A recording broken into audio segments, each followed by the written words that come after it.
हरियाणा के स्वास्थ्य मंत्री अनिल विज की निजी अस्पतालों को चेतावनी, बोले ज्यादा पैसा वसूलने पर अस्पतालों पर होगी कार्रवाई।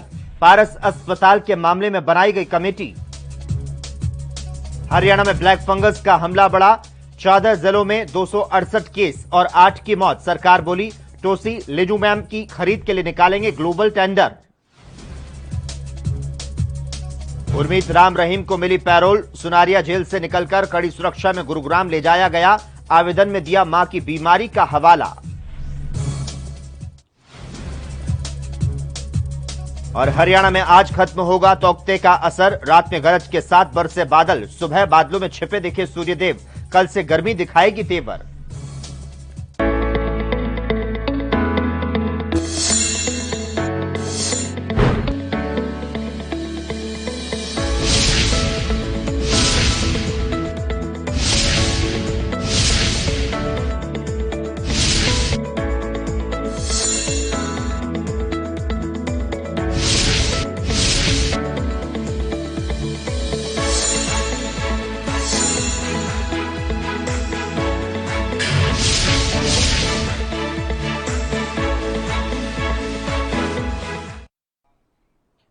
हरियाणा चौपाल में आपका स्वागत है और मैं हूं आपके साथ लोकेश चकवानी। हरियाणा में निजी अस्पतालों द्वारा कोरोना इलाज को लेकर सरकार द्वारा निर्धारित कीमतों से ज्यादा वसूलने पर अब हरियाणा सरकार सख्त हो चुकी है। विधानसभा अध्यक्ष ज्ञानचंद गुप्ता की शिकायत पर प्रदेश के स्वास्थ्य मंत्री अनिल विज ने एक्शन लिया। जानकारी देते हुए अनिल विज ने बताया कि विधानसभा अध्यक्ष ज्ञानचंद गुप्ता की शिकायत पर पंचकुला स्थित पारस अस्पताल के मामले में उच्च स्तरीय कमेटी बना दी गई है जो इस पूरे मामले की जांच करेगी। विज ने बताया कि वैक्सीन की कमी खबरों के बीच अब हरियाणा सरकार ने ग्लोबल टेंडर लगाने की प्रक्रिया को तेज कर दिया है। आपको बता दें, इस ग्लोबल टेंडर में सरकार ने कोरोना की 1 करोड़ डोज मंगवाने का निर्णय लिया है। विज ने बताया कि इसका टेंडर 1 करोड़ डोज के लिए फ्लोट किया जाएगा। स्वास्थ्य मंत्री ने कहा कि ब्लैक फंगस को लेकर भी हरियाणा स्वास्थ्य मंत्रालय गंभीर है। अब हरियाणा सरकार ब्लैक फंगस की दवाई विदेश से मंगवाने जा रही है। हरियाणा में अभी तक 200 से ज्यादा मरीज ब्लैक फंगस के सामने आ चुके हैं। ऐसे में केंद्र से दवा की मांग करने के साथ साथ हरियाणा सरकार विदेशों से ब्लैक फंगस की दवा को मंगवाएगी। हरियाणा विधानसभा के आदरणीय अध्यक्ष महोदय ज्ञानचंद गुप्ता ने मुझे एक दरखास्त दी है जिसमें उन्होंने आरोप लगाया है कि पारस अस्पताल मरीजों से जो हमारी तयशुदा कीमतें हैं उससे बहुत ज़्यादा चार्जेस कर रहा है। तो मैंने एक उच्च स्तरीय कमेटी बनाई है 3 सदस्यों की, जो डॉक्टर शलीन हैं जो मेडिकल एजुकेशन के डायरेक्टर हैं, उनकी अध्यक्षता में समिति बनाई है। हमने कल तय किया है कि जो हम ग्लोबल टेंडर कोविड वैक्सीन के लिए फ्लोट करने जा रहे हैं वो हम 1 करोड़ डोजेस के लिए करेंगे। देखिए, ये बीमारी एकदम सामने आई है और मार्केट में इसकी दवा जितनी मात्रा में चाहिए उतनी मौजूद नहीं है। हम हासिल करने की कोशिश कर रहे हैं, थोड़ी बहुती हमें मिली भी है, लेकिन मरीज बहुत ज़्यादा हैं। 268 मरीज आज की तारीख तक इसके आ चुके हैं। केंद्र सरकार भी इंपोर्ट कर रही है, वहाँ भी हमने एप्लीकेशन लगाई है कि वहाँ से 12,000 वायल्स हमें मिले, लेकिन कल हमने मीटिंग करके तय किया है कि हम डायरेक्ट भी इंपोर्ट करेंगे। तो उसके लिए और इसी बीच इस वक्त की बड़ी खबर का रुख कर लेते हैं। पश्चिम बंगाल से इस वक्त की बड़ी जानकारी सामने आ पा रही है, जहां पर भवानीपुर सीट से उपचुनाव लड़ेंगी ममता बनर्जी। पश्चिम बंगाल की मुख्यमंत्री ममता बनर्जी अब अपनी पारंपरिक सीट भवानीपुर से उपचुनाव लड़ेंगी।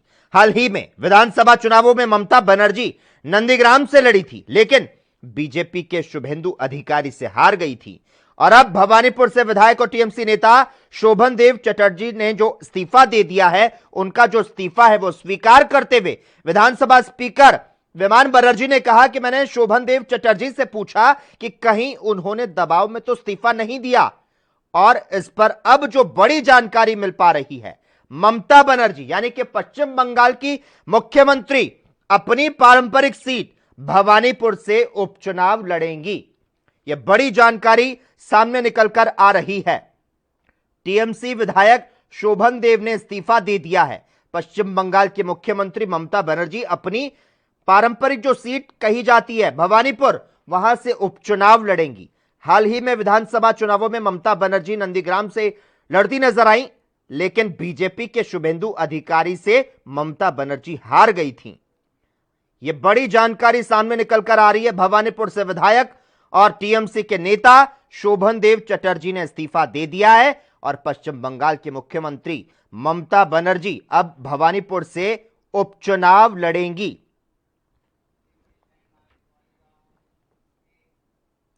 हरियाणा में कोरोना से प्रभावित लोगों में ब्लैक फंगस यानी कि म्यूकोरमाइकोसिस की बीमारी लगातार अपने पैर को पसार रही है।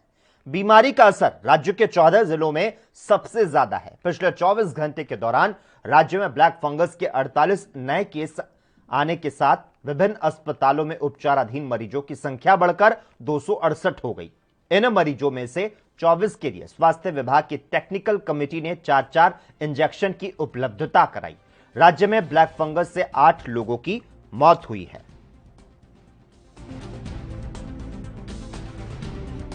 तो हरियाणा में कोरोना से प्रभावित लोगों में ब्लैक फंगस की जो बीमारी है लगातार अपने पैर पसारती नजर आ रही है। इस बीमारी का जो असर है वो हरियाणा के 14 जिलों में सबसे ज्यादा देखने को मिल रहा है।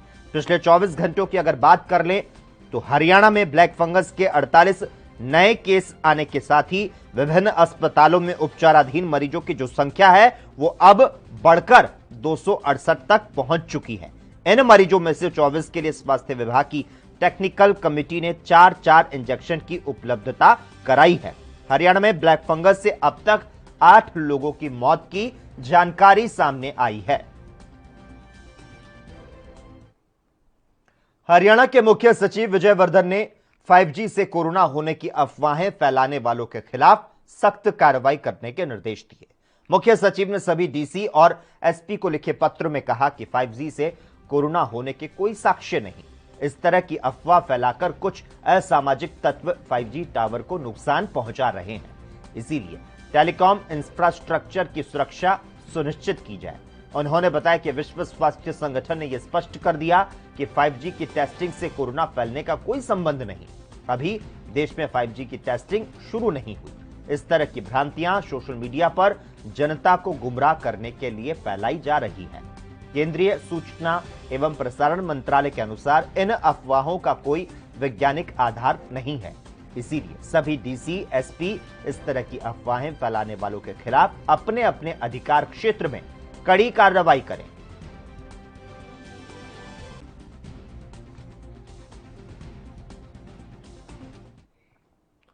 कोरोना की दूसरी लहर किस हद तक घातक है, इसका अंदाजा इस बात से लगाया जा सकता है कि कोविड-19 से रिकवर होने के बाद भी मरीज की जिंदगी में कई तरह की दिक्कतें आती हैं, जिसको देखते हुए हरियाणा सरकार इस तरह के हालात से निपटने की तैयारी कर रही है।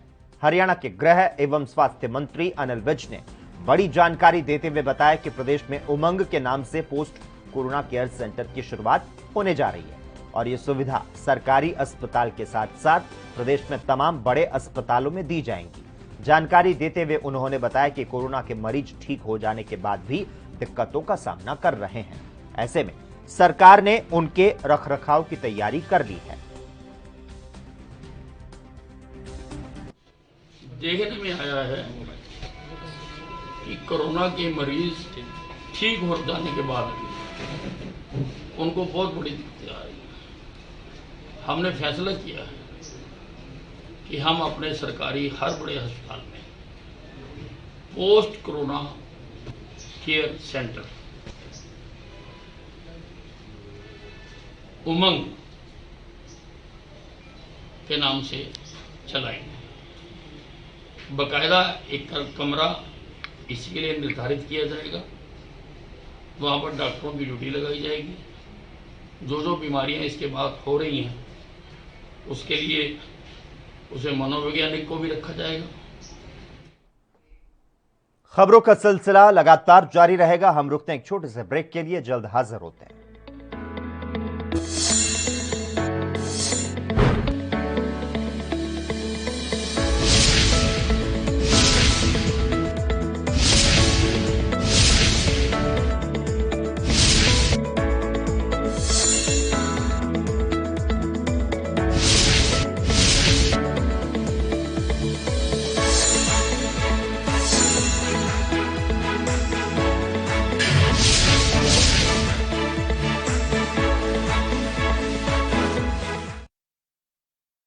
क्या आप दुबले पतले कमजोर हैं, आपकी सेहत नहीं बनती?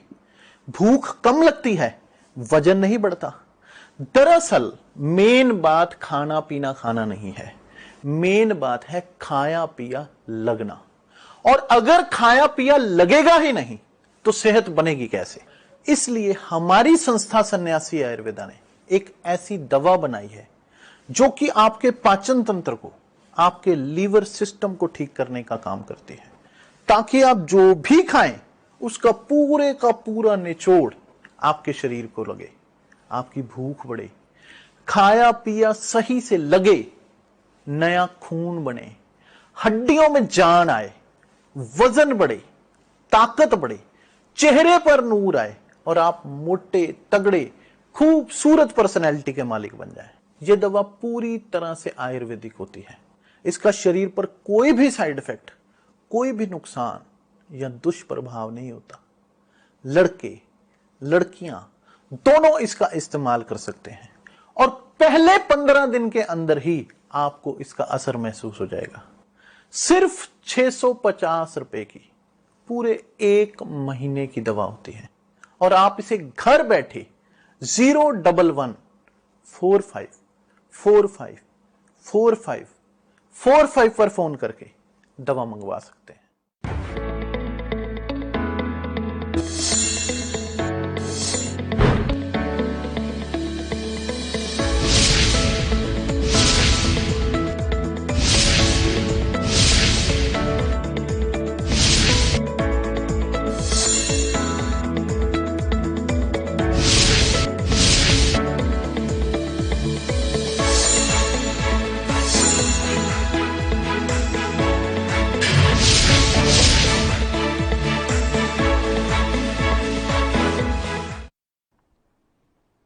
ब्रेक के बाद एक बार फिर से आपका स्वागत है।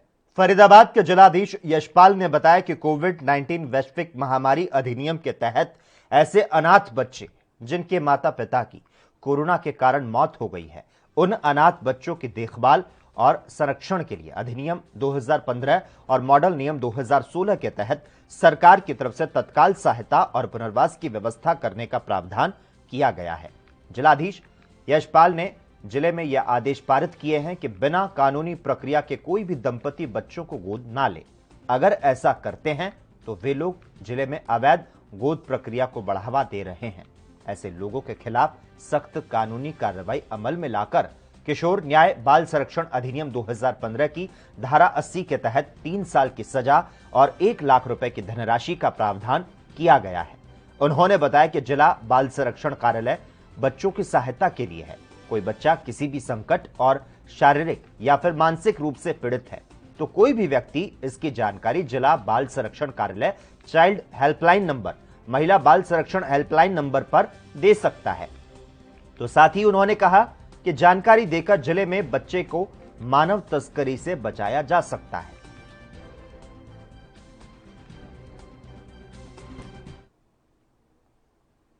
हरियाणा में पलवल के पुलिस कप्तान दीपक गहलावत ने लॉकडाउन के चलते शहर का औचक निरीक्षण किया और लॉकडाउन में ड्यूटी दे रहे पुलिस कर्मियों की हौसला अफजाई की, तो साथ ही उन्होंने जरूरी दिशा निर्देश जारी किए। इस दौरान पुलिस कप्तान ने लॉकडाउन में नियमों का पालन न करने वाले दुकानदारों और अन्य लोगों को चेतावनी देते हुए कहा कि पुलिस हर संभव प्रयास कर रही है कि लॉकडाउन में सभी अपने घरों के अंदर रहें और किसी भी प्रकार का कोई काम धंधा प्रभावित ना हो। सरकार ने लॉकडाउन को लेकर जरूरी दिशा निर्देश जारी किए हैं और दुकानों को समय से खुलने का, समय से बंद करने के लिए समय सुनिश्चित किया हुआ है। इसके बाद भी अगर कोई दुकानदार दुकानें गलत तरीके से खोलता है तो उसके खिलाफ कानूनी कार्रवाई की जाएगी। उन्होंने कहा कि पलवल पुलिस के जवान लॉकडाउन में दिन और रात ड्यूटी दे रहे हैं और ऐसे में इनका हौसला अफजाई करने के लिए वे खुद सड़क पर निकलकर उनसे मिल रहे हैं। जिला पुलिस कप्तान ने कहा कि अगर कहीं भी गलत तरीके से मार्केट खोली जाती है तो उसके खिलाफ सख्त कार्रवाई की जाएगी। हमारे जो पुलिस के नाके हैं, जो हमारे कंटेनमेंट जोन है, उसका दौरा किया है। जो हमारे पुलिस वाले डिप्लॉयड हैं उनका मनोबल बढ़ाने के लिए और लॉकडाउन कितना प्रभावी है, कैसा असर है और कितनी लापरवाही बरती जा रही है, इसका एक बार राउंड लिया था। तो कुल मिला के ठीक है, बस थोड़ा हॉस्पिटल्स और नर्सिंग होम के आसपास भीड़ है भी लोग बीमार हैं, गाँव से लोग आते हैं यहाँ पे, जो टेस्ट लैब है वहाँ पे टेस्ट कराते हैं। उसके अलावा वैसे अगर देखें तो सारा बाज़ार बंद है, अननेसेसरी जो भी दुकानें सारी बंद है, सिर्फ नर्सिंग होम, हॉस्पिटल्स, दवाइयों की दुकानें और फलों की रेहड़ियाँ, इस पे थोड़ा सा है, बट उस पर भी सभी लोगों ने लगभग शहर में जैसे चेक किया। खबरों का सिलसिला लगातार जारी रहेगा। हम लौट कर आते हैं एक छोटे से ब्रेक के लिए।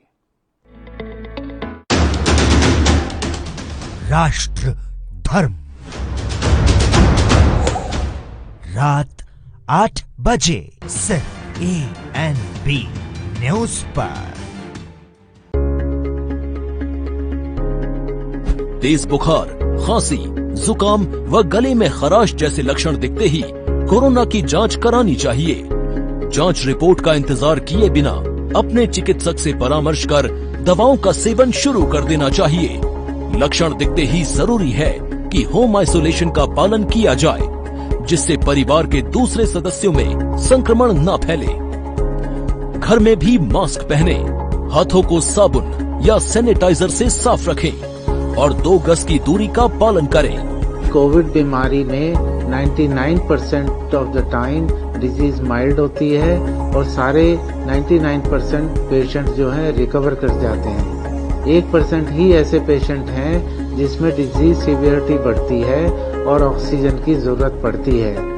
और ये ऑक्सीजन की जरूरत जो है, जब ऑक्सीजन सैचुरेशन का कट ऑफ 94% से नीचे हो जाता है, तब ऑक्सीजन की हमें जरूरत पड़ती है। जब तक हमारा अस्पताल में एडमिशन नहीं होता है, हम अपना ऑक्सीजन का स्तर बढ़ा सकते हैं। अगर हम प्रोन यानी कि पेट के बल लेट जाते हैं और सांस लेते हैं गहरी गहरी, तो ऐसे में ऑक्सीजन का स्तर 3 से 4% बढ़ जाता है और जितनी बार आप ऐसी प्रक्रिया करते हैं वो यूजफुल होती है। घबराने की नहीं है बात, सरकार खड़ी है साथ।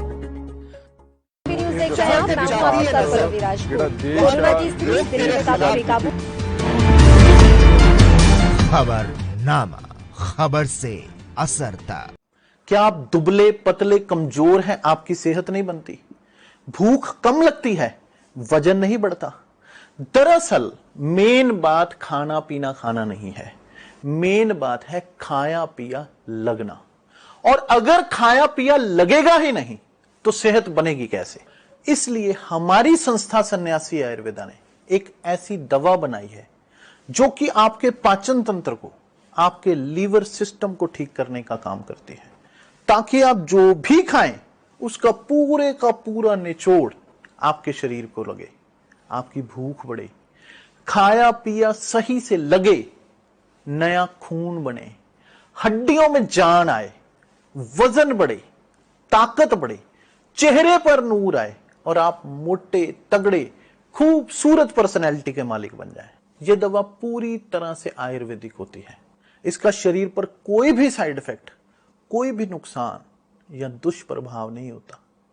लड़के लड़कियां दोनों इसका इस्तेमाल कर सकते हैं और पहले 15 दिन के अंदर ही आपको इसका असर महसूस हो जाएगा।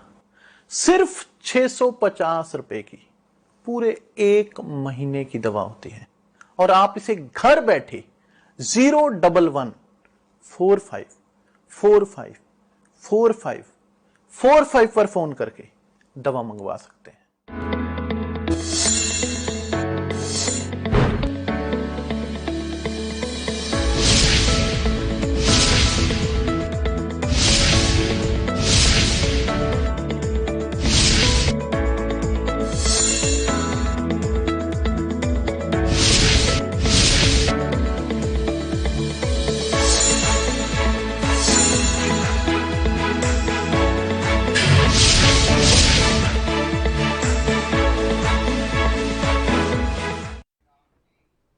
ब्रेक के बाद एक बार फिर से आपका स्वागत है। खबरों की ओर आगे बढ़ेंगे, लेकिन उसके पहले आपको इस वक्त की बड़ी खबर से रूबरू करवा देते हैं। हरियाणा से इस वक्त की बड़ी खबर, बीपीएल श्रेणी के कोरोना संक्रमित मरीजों की मदद करने के लिए हरियाणा सरकार ने अब बड़ा फैसला लिया है। बीपीएल परिवारों के कोरोना मरीजों का खर्च जो है वो अब हरियाणा सरकार उठाएगी। यह बड़ी जानकारी मिल पा रही है। आयुष्मान योजना में शामिल लोगों को इसका जो लाभ है वो हालांकि नहीं मिल सकेगा। जिला उपायुक्त के साथ वर्चुअल बैठक में ये बड़ा फैसला लिया गया है। ये बड़ी जानकारी मिल पा रही है, जहां पर बीपीएल श्रेणी के कोरोना संक्रमित मरीजों की मदद के लिए हरियाणा सरकार अब आगे आई है और इसी के तहत बड़ा फैसला लिया गया है। बीपीएल परिवारों के कोरोना मरीजों का जो खर्च है वो अब खट्टर सरकार यानी कि हरियाणा सरकार उठाएगी। आयुष्मान योजना में शामिल लोगों को इसका जो लाभ है वो नहीं मिल पाएगा, वो इससे वंचित रहेंगे। जिला उपायुक्त के साथ वर्चुअल बैठक हुई थी और इस बैठक में ये अहम फैसला लिया गया है। हरियाणा में गरीबी रेखा से नीचे रहने वाले कोरोना संक्रमित मरीजों की मदद के लिए हरियाणा सरकार आगे आई है। मुख्यमंत्री मनोहर लाल खट्टर ने प्राइवेट अस्पतालों में भर्ती बीपीएल श्रेणी में आने वाले हर संक्रमित मरीज को सहायता देने का ऐलान किया है। और इसके साथ ही आपको यह भी जानकारी दे दें, ऑक्सीजन सपोर्ट वाले बीपीएल कैटेगरी के मरीजों को भी मदद दी जाएगी। और इस बात का बड़ा जो फैसला है हरियाणा सरकार ने लिया है, हरियाणा की मनोहर सरकार ने यह महत्वपूर्ण और अहम फैसला लिया है। खबरों की ओर आगे बढ़ते हैं। हरियाणा के रोहतक जेल में रेप और मर्डर के मामले में उम्र कैद की सजा काट रहे डेरा सच्चा सौदा प्रमुख गुरमीत राम रहीम को पैरोल मिल चुकी है। गुरमीत को रोहतक की सुनारिया जेल से कड़ी सुरक्षा में गुरुग्राम ले जाया गया। हालांकि यह साफ नहीं हो पाया कि गुरुग्राम में गुरमीत को कहां रखा गया है और उसे पैरोल कितने दिन की मिली है। सूत्रों की अगर माने तो गुरमीत की मां भी उससे मुलाकात करने वहीं पहुंचेगी। सूत्रों के मुताबिक राम रहीम ने 17 मई को सुनारिया जेल अधीक्षक सुनील सांगवान को पैरोल के लिए आवेदन दिया था। इसके 6 दिन पहले राम रहीम की तबीयत बिगड़ने पर उसे पीजीआई रोहतक में भर्ती कराया गया था, लेकिन यहां गुरमीत ने परिवार वालों और हनीप्रीत से मिलने की जिद की थी। पीजीआई के मेडिकल बोर्ड ने उसके स्वास्थ्य की जांच करने के बाद उसे वापस जेल भेज दिया था। राम रहीम इसके पहले कई बार पैरोल के लिए अर्जी लगा चुका था, जो हर बार सुरक्षा के कारणों के चलते खारिज हो जाती थी।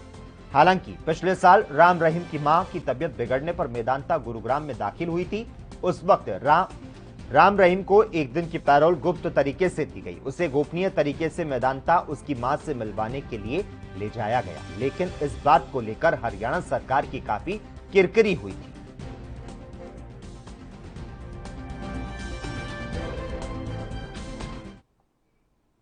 खबरों का सिलसिला लगातार जारी है। हम रुकते हैं एक छोटे से ब्रेक के लिए।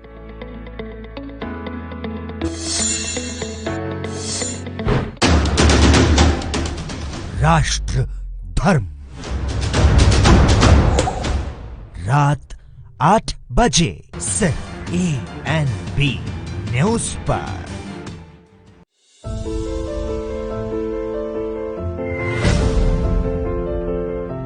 जब तक आवश्यक न हो घर से न निकले। हाई रिस्क कैटेगरी से जुड़े हुए लोग जैसे 10 साल से कम उम्र के बच्चे, 60 साल से अधिक उम्र के बुजुर्ग, गर्भवती महिलाएं, एक से अधिक बीमारियों से ग्रस्त व्यक्ति व कमजोर इम्यूनिटी वाले लोग घर से बाहर न निकलें। बगैर मास्क के घर से बाहर बिल्कुल न निकलें। अनावश्यक भीड़ भाड़ वाली जगह पर न जाएं। व्यापारी गण मास्क एवं ग्लव्स का इस्तेमाल जरूर करें। कार्यालयों में कर्मचारियों को शिफ्ट में बुलाएं। एक बार में आधे से अधिक कर्मचारियों को न बुलाया जाए। फील्ड में तैनात अधिकारी एवं कर्मचारी मास्क एवं ग्लव्स जरूर पहने। स्वच्छता, सैनिटाइजेशन एवं फॉगिंग नियमित रूप से कराई जाए और कंटेनमेंट जोन को सख्ती से लागू किया जाए। रात्रि कर्फ्यू का पालन करें।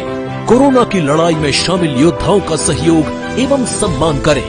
कोरोना की लड़ाई के लिए आवश्यक जीवन रक्षक दवाओं एवं ऑक्सीजन इत्यादि का अनावश्यक भंडारण न करें। अफवाहों से बचें।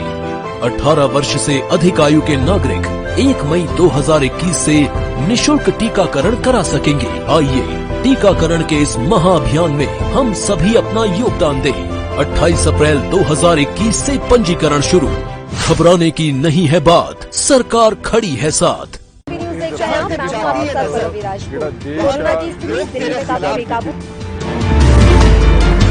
खबरनामा, खबर से असर तक शाम 5 बजे सिर्फ ANB न्यूज पर।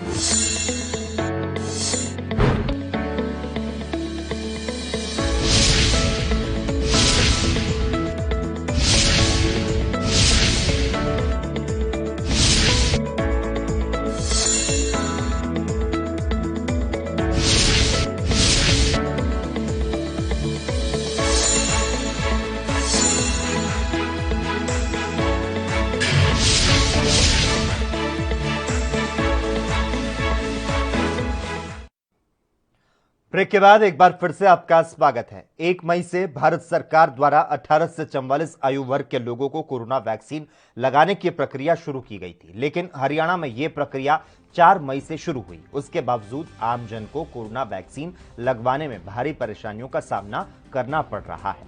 तो दूसरी ओर 45 साल से ज्यादा उम्र के लोग इस परेशानी से अछूते नहीं हैं, जिन्हें कोवैक्सीन की पहली डोज लगी थी। अब उन्हें कोवैक्सीन की दूसरी डोज नहीं मिल पा रही।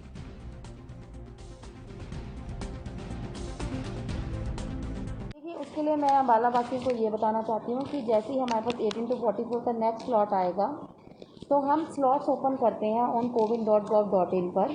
आप पहले से अपनी रजिस्ट्रेशन की प्रक्रिया को पूरा रखें और स्लॉट जब 5 से 6 बजे के बीच में खुलते हैं तो 5 बजे ही अपना उसके ऊपर अपॉइंटमेंट शेड्यूल करवा लें, क्योंकि विद इन 5-10 मिनट सारे स्लॉट्स पूरे अम्बाला जिला के बुक हो जाते हैं। तो रिक्वेस्ट यही रहेगी कि बिल्कुल डॉट 5 बजते ही अपना बुकिंग शेड्यूल कर लें। तौकते तूफान के कारण पानीपत में चौथे दिन मौसम सुहाना बना रहा। गुरुवार रात को गरज के साथ बारिश हुई। आज सुबह आसमान में आंशिक रूप से बादल छाए रहे, जिससे कुछ देर के लिए सूर्यदेव के दर्शन हुए। शनिवार से गर्मी बढ़ना शुरू होगी। तौकते तूफान और राजस्थान पर बने हवाओं के चक्रवात के कारण हरियाणा के पानीपत में लगातार चौथे दिन तेज हवाओं के साथ बूंदाबांदी जारी रही, जिससे मई में सर्दी का एहसास हुआ। हालांकि गुरुवार के मुकाबले शुक्रवार को अधिकतम तापमान में 3 डिग्री सेल्सियस की बढ़ोतरी हुई। गुरुवार रात को गरज और तेज हवाओं के साथ बूंदाबांदी जारी रही। शुक्रवार सुबह आसमान में आंशिक रूप से बादल छाए रहे, जिस कारण सुबह को सूर्यदेव के दर्शन हुए। मौसम विभाग के अनुसार शनिवार से मौसम साफ रहेगा और दिन और रात के तापमान में लगातार बढ़ोतरी होगी, जिससे गर्मी अपने तेवर दिखाएगी।